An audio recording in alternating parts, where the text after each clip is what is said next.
तो आज हमारा टॉपिक है सिंथेटिक डाइज और देखते हैं कि मतलब आज मैंने यार इसको पढ़ रहा था तो मैंने कुछ बताया, मतलब कुछ पॉइंट्स पता चले हैं वो बताता हूँ कि सिंथेटिक डाइज क्या होते हैं।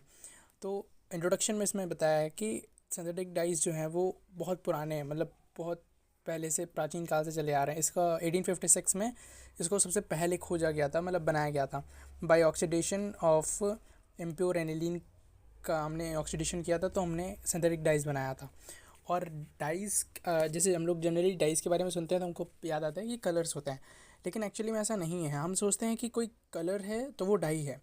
नहीं, इसमें स्पष्ट लिखा हुआ है कि हर कलरिंग कंपाउंड डाई नहीं होता, लेकिन हाँ ये बात सही है कि जो डाइज होते हैं वो कलरफुल कंपाउंड होते हैं।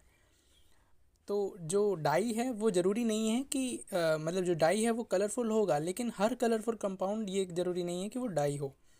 तो ये बात बताई गई है और कहा गया है कि 18 आज तक, जैसे अगर अभी देखा कि करंटली हमारे पास कितने सारे डाइज़ अवेलेबल हैं, तो 7 to 8 thousand के अप्रॉक्स जो हमारे पास डाइज़ हैं वो अवेलेबल हैं। और इसमें फिर उसके बाद हमें बताया गया कि डाइज़ की प्रॉपर्टीज़ क्या होती हैं, मतलब कैसे कहेंगे कि कोई डाई है।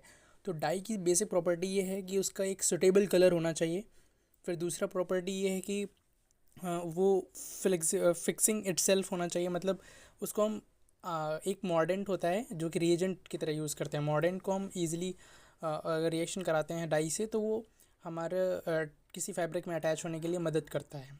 एक्चुअली वो खुद अटैच होके बाइंडिंग करता है हमारे उसके साथ जो डाई डालते हैं, तो उसके अटैच होता है। तो मॉर्डेंट्स का यूज़ होके वो फिक्स होना चाहिए और फास्ट लाइट होना चाहिए, रेजिस्टेंट होना चाहिए। ऐसा नहीं हो कि कोई डाई किया उसके बाद वाटर डाला तो वो धुल गया, ऐसा नहीं होना चाहिए। और सोप के साथ से रिएक्शन नहीं होनी चाहिए और सोप रेजिस्टेंट होना चाहिए। तो ये 3 प्रॉपर्टीज़ हैं जो कि एक डाइज़ में होनी चाहिए, उसके बाद हम उसे डाई बोल सकते हैं। और जैसे कि एक एग्जांपल में इन्होंने बताया कि ऑरेंज कलर एक होता है, ऑरेंज रेड का, जिसको बोलते हैं एजोबेंजीन। तो वो एक ऑरेंज रेड का होता, ऑरेंज रेड कलर होता है, लेकिन एक्चुअली में देखा जाए तो वो डाई नहीं बोलते उसको, क्योंकि उसे डाई ना कह कर, मतलब वो डाई नहीं होता है, बल्कि वो कलरफुल कंपाउंड है, बट फिर भी वो डाई नहीं है। But it is not a dye. Dye फिर लिखा है कि पी हाइड्रोक्सी एजोबेंजीन जो होता है वो एक डाई है, जबकि उसका ब्राइट रेड डाई कलर होता है। तो इन्होंने मतलब एग्जांपल देखिए यही समझाने की कोशिश की है कि ऑरेंज रेड कलर होने के बावजूद एजो बेंजीन जो होता है, जिसे क्रोमोजेन बोलते हैं, उसको हम डाई कंसीडर नहीं करते हैं। तो आज के लिए मैंने इतना ही अभी पढ़ा है।